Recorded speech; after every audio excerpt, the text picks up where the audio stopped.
Hello, hello, ladies and gentlemen. This is your girl Mitzi, and this is Mitzi. Let's think about it. Today, we are thinking about Parkinson's disease from caregiver to advocates. I have Sharon's son here, George, who wrote a book and who's trying to advocate for this disease that we're trying to, let's be honest, eliminate because it affects not only that one individual that got diagnosed, but everybody that surrounds them. And I'm so glad that I got George here so that we can really shine a light into the topic. So, George, I have to ask you, when you hear the word Parkinson's disease, what does that make you think of? Sorry, breaking up. Can you repeat that? Yeah, when you hear the word Parkinson's disease, what does that make you initially think of right away? Well, it motivates. Number one, first, I just want to thank you and your audience for your time. It means the world to me and my family and so many out there still battling Parkinson's. It makes me, in a way, sad to hear the word, but also, in a way, inspired. The reason I'm sad is I lost my mother on 1/1/2020 due to Parkinson's disease, and she was my best friend. So part of me, I feel like kind of left with her, and I've never been the same. But it also, in a way, have found the lightness from the dark, which is such incredible, inspiring people like yourself, your audience, and all those still battling the disease. And I basically decided to do all this for 4 years and continuing on just to ensure that others out there know that they're never alone. I don't accept money. I put it like probably 24/7 pour my heart into this, and I do feel that being an advocate for this disease until there's a cure is literally in my blood. That's really inspiring because when somebody has a death, sometimes it doesn't advocate them or ignite that flame to do something and be an advocate. You know what I mean? Sometimes it just puts them in this state of sorrow and just confusion and just this isolation. And it's nice to know that you were like, you know what? No, my mom wouldn't want this for me. I want to do better for her, and that's why I kind of like was really gun ho to get you on my show because what I know you started this foundation for her, but what made you write this into a book? I mean, you could have And, left it at the and foundation portion, you know what I mean? So why write it into a book? yeah, we're not a foundation on purpose. So I'm an attorney and I have a lot of experience starting foundation, but I didn't want to be a foundation and nothing wrong with foundation, but that kind of becomes where you have to gain donations and things. And I don't accept money. So I always joke and say, if you send me $1, I'll have to send you $1 back plus a stamp. So then I'm paying a fee. But I didn't want it to Okay. be about that. We do have a donation website on a spot, but that actually is from other organizations like the Michael J. Fox Foundation. So if anyone donates, it's in my mother's memory, but it goes to them. So we don't accept money on purpose. And it's pretty odd that in 2024, I get still a lot, it's 1%, but people who just don't think we're real. But the odd thing is that we don't want anything. So how could you, it's like, okay, so you're questioning my realness, but we don't want you to give me anything except the only goal I have is that no one ever feels alone. Unfortunately, I felt alone as caregiver, and my mother felt alone as someone battling Parkinson's. And Parkinson's affects about 1 million people in the U.S., but 10 million around the world, and it's growing, which is very saddening too. The reason I wrote a book is actually I never wanted to. I've written books before, but not in the area of Parkinson's awareness. But I have a PhD. I'm an attorney and a police officer, reserve officer, and I've done a lot with the criminal justice field, but never in caregiving. But I had written a journal the year of my mother's toughest year, the last year. It was more for myself, kind of just to put down what I was feeling and, the good, the bad, and the ugly, and kind of put it away. But a year or two ago, I was shocked when I thought again there was 1 million people I knew in the U.S., but I was shocked to find out that there were 10 million around the world. So kind of set me apart and decided to myself, said George to myself, George, this isn't about me and my mother anymore only. It's about everybody. So I interviewed 700 people around the world completely free. It's on togetherforsharon.com for free. And it's advocates, it's people going through Parkinson's, it's organizations, and truly people who are inspirational to me that are out there now still battling, fighting until we find a cure. And that those individuals are why I keep doing this. Some nights I don't sleep, like last night. just thinking of ways to kind of advocate. It kind of came to me last night. Why not start a new YouTube channel? Because we have one for Together for Sharon, but a new one. And I think it's so new. I forget. Oh, it's called PD Connection. And it's really, I'm going to have like a different playlist, but of each area, like sports, music, and like art. But it's going to be people who have Parkinson's or advocates, and really just for awareness to show and highlight them. And again, it's free. Anything I do, we don't accept anything in return. So it's exciting and another venture, but essentially I'm hoping we'll find a cure and I can stop, because my mother would be, you'd laugh if you met her today. She would say, George, don't waste your time with all this, spend it with your family. But she didn't raise me, to just kind of sit down and go away. She always taught me to fight back. Yeah, I like that. I like how she put that seed in you and you were able to not only just plant it and let it grow within you, that you are now trying to impact that into other people worldwide. I mean, that is truly fascinating. And I like the whole you also said, excuse me, you also said that you felt alone when you were a caregiver, and you seen that your mom felt alone as well going through this. I mean, if you don't mind me asking, what was there a hard part when you were a caregiver with your mother? I mean, did you, if you don't mind sharing? Yeah, that was a lot of what the book is, because sometimes it is tough to even talk about, even 4 years later. I'm still grieving, even though it's been a while. Like I said, holidays, I mean, any day, I used to speak to my mother several times a day, and now it's kind of just an empty phone. So that's the hardest part. But I mean, if we just released the book just a few weeks ago. I already wrote two more that are going to come out next year and the year after. They're all for awareness, but I don't mind if you don't mind. I can read one little sentence that on page 28, June 12th, 2019. Again, I kind of documented her last year. Mom called at 7 a.m. and asked me again to take her away so she can live with me. She says that people are harming her, and I should watch the video cameras I installed that day and night to make sure she's safe. Parkinson does horrible things to the mind, and now I see it firsthand. I feel helpless. I'm sickened by not being able to do more. So just kind of like a inside, just a minute of a day during the caregiving, and it was Mm, just very hard because Parkinson's disease is a movement disorder. So she had stiffness in her left arm. She had it for 15 years, but she didn't really, she lived independently. She was divorced. My parents were divorced. And so for 7 years, she was fine, really. I mean, she had kind of signs that I think she hid from us, that she didn't want to burden the family, she said. But the reason I took over is they took her to a Parkinson's, like a trial, because we ran out mm. of ideas. And I don't blame the hospital, the school, or the doctors, because it's a disease. But she came home one night from the actual trial. I don't know if they drastically changed her medicine, but at 4 a.m. I got called to rush over to her home, and I got there. I found her moving her furniture outside, and she said she was in fear that there were Nazis in her that were going to harm her in her Mm. home.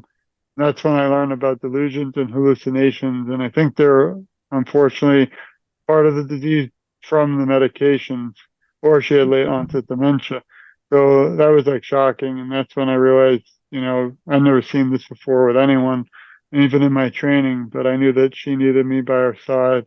And it's frustrating because there's no cure for Parkinson's, because every individual has a different journey. And we kept being told by 15 expert doctors, you don't die of Parkinson's, you die with it. And my mother was only 69 and had no other medical issues. And in 4 years, she went from walking several miles a week to 2 years of cane, a walker, a wheelchair, and then bedbound, all in just 4 years. And even today, sitting here talking to you, I don't understand, what happened. Yeah, I don't blame you. I mean, I wouldn't either. That's a very fast process. And it's interesting that you said that Parkinson's doesn't is a disease that doesn't kill you. It dies with you.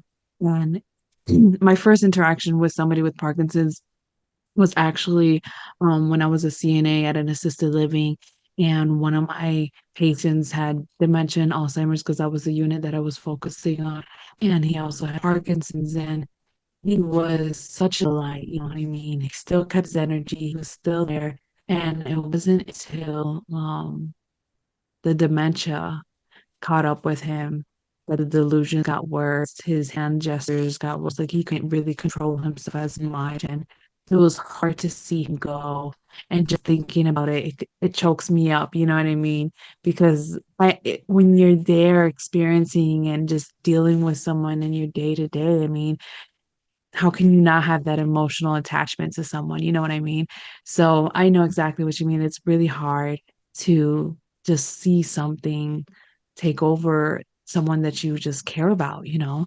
And I wonder, do you think that hopefully with research and disease, I mean, and with science evolving and technology evolving, do you hope that the Parkinson's disease will eventually become like polio and measles, where it's not even a topic of discussion anymore? Yeah, I mean, my dream is not having to do any of this. Obviously, I still want my mother to be remembered, so I'll leave everything up, but I don't want to have to put 24/7 into this because I have a family, work, and things. But there are days that I think of my mother, think back, and I don't want anyone to have to ever go through what she did or our family. There are big advances in technology. There's now a biomarker from the Michael J. Fox Foundation research, and it's a big needle. They say it's evasive, but it can actually tell an individual they believe if they have Parkinson's, which is great Mm, because mm, now you can diagnose it instead of misdiagnosing it and many other great things. The problem is it's very evasive, so they want to take that and put into a regular size blood test like a regular doctor's office would have. But again, that's still kind of far off. So there are things being done, but takes a lot of awareness. I think the number one problem is awareness. Even writing my book is self-published, not because I wanted to self-publish it, just because it was hard to find anyone to even understand what Parkinson's is or to give me time to want to share it with the world. So I wish I could send it for free everywhere just to get it out there, but it's expensive. Even sending one for free costs me like $25, unfortunately. And then I even wrote to 15 different media outlets, national, local, and statewide, 15 times.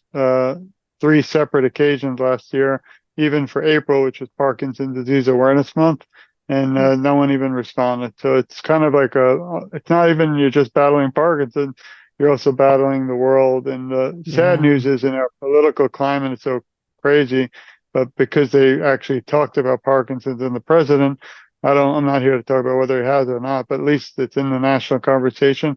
Now, at least there's a lot more people aware or wondering what is this Parkinson's. The only national advocate, or in my eyes, my hero has been Michael J. Fox, who I had the opportunity to meet a few times, and he's the famous actor from Back to the Future. He's a hero of mine because he could have kind of went away quietly, and he didn't. He decided to fight back, be public, and raise over $2 billion, for hope for a cure. So it's going to take individuals like that to help. And also, people like you and your audience mean the world to me because my goal with these shows is not to reach people who are aware and not to reach people who are already battling because I do love that community of Parkinson. But if we don't reach everyone else, we're going to be further from a cure. exactly. And the more people who are aware of what's going on, then the more people will have that ignition inside that flame ignited. That's the right word I'm looking for.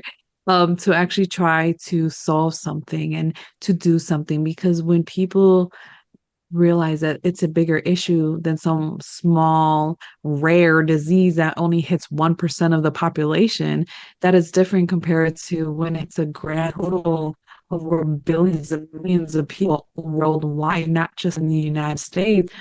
And it's interesting because actually seeing a movie, I forgot the title of it. I wish I would have wrote it down, but there's a movie that actually amplifies Parkinson's disease with Anne Hathaway in it.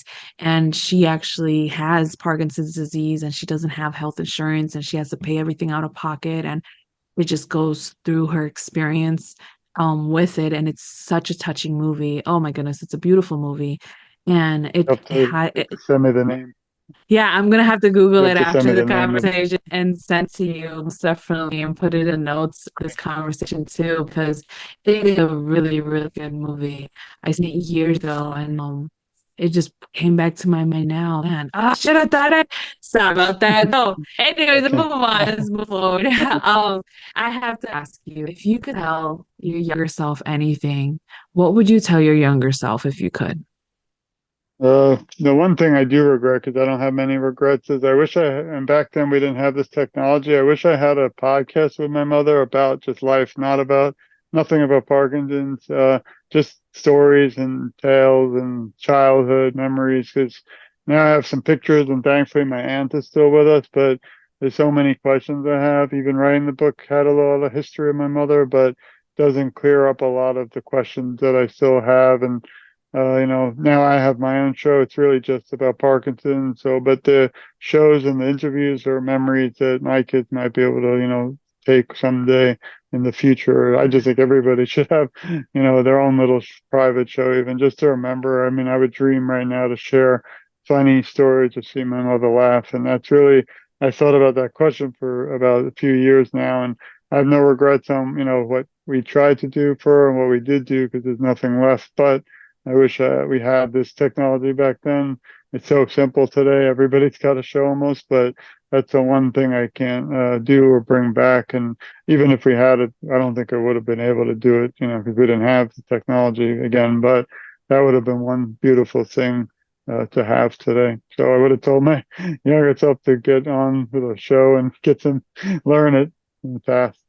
Right? I don't blame you because just having that communication of just talking with your loved one about just your life and just reality. No judgments, just conversing, just listening. You know what I mean? People forget how active listening can really change your understanding and your perspective. You know what I mean? Just by not trying to figure out somebody or judge somebody or conclude them in some category. It's about just listening and just appreciating who they are, the actions that they made, and the steps that took get wherever they are at the moment. And I think more people should have those with their parents, especially if they have a good relationship, because it seems like you had a really good relationship with your mom.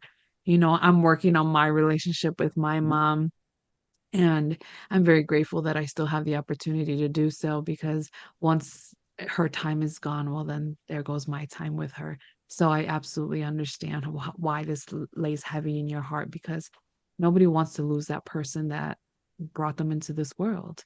It's a hard cup to swallow. You know what I mean? So I appreciate you still striving every single day to keep moving forward, not just for your mother, but for yourself, for your family, for your children, for the people that you impact on a daily basis, because your life matters and you're making it count by not even accepting a donation. Goodness, like you said, nobody would believe that it's real if you don't accept anything. But the reality is some people aren't looking for that, and you're one of those individuals, a rare individual that we need, because we need people to see that not everybody's out for the money. You know what I mean? And we want this sincerely to be resolved and fixed so that it can cure and help somebody out there later down in the years. It would be so amazing if this conversation, or just all the conversations that you have, you know, are able to eventually help down the roads 20 years later, you know what I mean? 30 years later, and that we actually find a cure.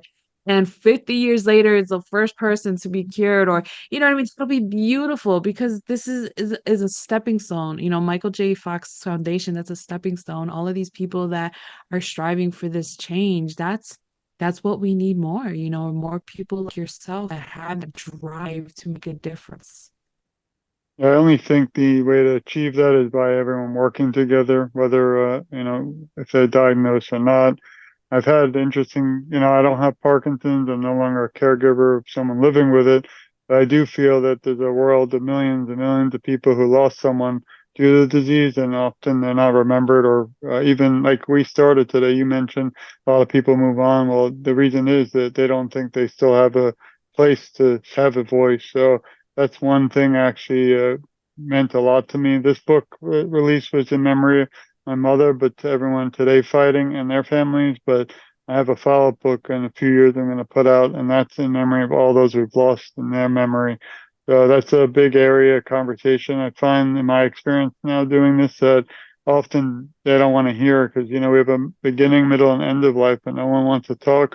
about the end of life. And also, I could talk about things besides that because we have so many inspiring and positive things, not just that, my mother passed, but so many good things have come from it.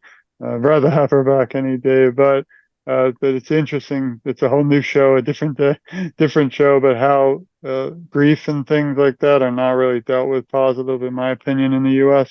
And it's often kind of just thrown in the closet, shut the door, and goodbye. And that's what I Yeah. feel. Because if we could get all the millions of families that lost a loved one due to Parkinson back in the conversation, I think we would have already had a cure. But it's not happening, and I've met with a lot of resistance too, which is fascinating. Because you think, even though I do it for free and I reach out to so many people, I still get like 1% not want to work together or not. It's really interesting. So my Yeah. third book, I have another one I'm working on, but that one's going to be very important. It might be controversial and game changing, but Yeah. hopefully people see it. And I think that after my time is done in the world, hopefully these books are still out there, kind of circulating. But without everyone out there, it's not going to be easy because again, just not enough media attention, and we need a lot more to find more awareness and research and funding and to end this disease. Yeah, I absolutely agree. I think that is a very good point, and that's why I talked a lot about grief with a few other my guests that've been on my show, and they spoke about it, and we all absolutely came to the conclusion that grief is something and death is something that people like to just out of sight, out of mind, out of sight, out of mind, because they don't want to think about it. They don't want to think about the reality because people are striving to have found the fountain of youth, you know what I mean, and drink out of it and try to live forever. I mean, I even heard one company sold for over $2.1 billion dollars, and now his goal is to find a way to live forever. So it's interesting how people would rather try to Yeah. figure out to live forever versus trying to embrace the now and fix what you can. If you can find a way to cure thousands of diseases by investing those billions of dollars into them, I mean, that would probably be more beneficial to actually find those research and actually find a cure than trying to find a way to live forever, which is seems like a fairy tale, seems like a sci-fi show. You know what I'm saying? Like it seems unreal because Oh, it doesn't make you see the now. You know what I mean? Sometimes for me that I realize is that death reminds me to appreciate the life that you still have. You know what I mean? And that's what I've learned from death. I mean, for you, do you have something similar? I don't want to live forever. I just want to make sure that in my time that we end the disease, so I don't have to have my children continue this all on. But I do have fear because Michael J. Fox. I don't know if you noticed, but lately he was in a show, a concert. He played guitar with Coldplay in Glasgow, I Yeah. think, or another country, and he was kind of wheelchair bound now, and that's not good because a year ago he wasn't. So when he passes, I hope he doesn't ever. Like I hope he lives forever going to crush the Parkinson's community because he's like the face of hope. So it's going to be tough. But these are the thing. He raised over $2 billion, and that's he's not doesn't have a cure. So just Yeah. challenging, but you have to keep hope. You have to keep fighting, and we can't give up because if we do, then we'll be even further from the cure. Exactly. We'll be even further. That is the truth. Goodness, this has been such a great conversation speaking about so many great topics like that, grieving and caregiving and Parkinson's disease, and just trying to be an advocate for people, so many people who are dealing with this. So my last point I would like to ask you is, what are some words of wisdom that you can leave us off with to keep on thinking? Even though you really are, you Sure. really already said a lot of great points, but what can be some lasting words? First, I want to thank you again for your time in the audience. We'll share this around the world forever because it's not about just today a conversation. We have to keep sharing it until there's a cure. And by sharing it and everyone listening out there, thank you too. Please support our host. She's doing amazing things. And again, thank you for the opportunity. But I have a little message. We love you. We support you. We care a lot about you, and you're never alone. I, along with you, of course, will advocate for you, and together I feel our voices are so much stronger. And I always say I'm just getting started because every time I meet incredible people like you and your audience or just yesterday that somebody, it's a group, I think it's called Human Powered something, but they're traveling, they're actually rowing a boat across the world to raise money for Parkinson's. So there's people that are just doing, somebody I know in another country is climbing Mount Kilimanjaro for Parkinson's, another one doing push-ups for Parkinson's, trying to do 1 million push-ups before he passed. Like, just incredible people, but I don't think people are aware, and that's the problem. If we can get more people aware, again, I think we'll change the world for the good forever. So I just want to thank you again, and remember, everyone, you're never alone.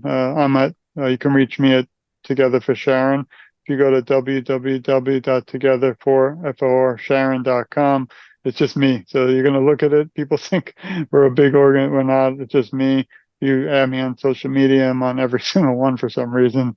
Hopefully you can add me too, and I'll add you right back. But again, it's been a pleasure and honor, and I hope we can meet again sometime soon. No, I like it very much. And yes, ladies and gentlemen, if you want to know more about George, I will have access to him on my website. If you're already there, just click on his under his lovely photo and you will be able to have access to his book and everything that he has to offer the world, and that's free and that's real and that's genuine. And we Yeah. need more people like that. And I love that you shared those experiences about that knowledge of people who are trying to advocate also for this disease, because it just shows that people all around the world are affected by this, and we all are trying to put our stamp into this to know that this is not left undone. This is not left unnoticed, and that's the point. Don't leave this unnoticed. Talk about it. Express yourself about your feelings with this, because if it's not heard or thought about, then how do people even know? I would know that somebody's rowing a boat across the world for Parkinson's. Yes, it's not. So with that being said, always, always, always keep thinking, y'all. Bye.